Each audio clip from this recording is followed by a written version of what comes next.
nələrdə səhv edirik?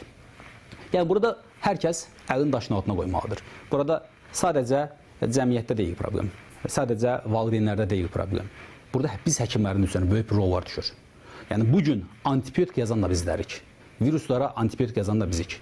Antibiotik rezistanslığını yaradan da biz həkimlərik. Çox təəssüflər olsun ki, ona görə də maksimum dərəcədə bunlar necə getməlidirlər? Tam bu hər kəs əlin daşın altına qoymalıdır, doğru şəkildə idarə olmalıdır bunlar. Yəni, bugün xəstə mənə gəlir. Mən xəstəyə, bir də var, evdə sistem.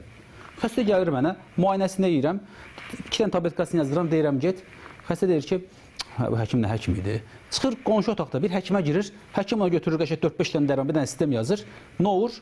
Həkim deyir ki, xəstə deyir ki, bu həkim yaxşıdır. Nə olur? Avtomatik doktor, zakir doktor fikirləşir ki, artıq demək mən xəstə itirirəm. Xəstə itirirəm. Bu zakir doktor da artıq maksimum dərəcədə düz yolu qoyur, başlayır bir əyri yoluna getməyə çalışır ki, xəstəni xoşbəxt edəsin. Dırnaq arası. Ona görə burada hər kəs ələ verməlidir. Burada adi doktor, aytən doktor, zakir doktor, həddərə bunları eləməyək. Bu burada qalmamalıdır.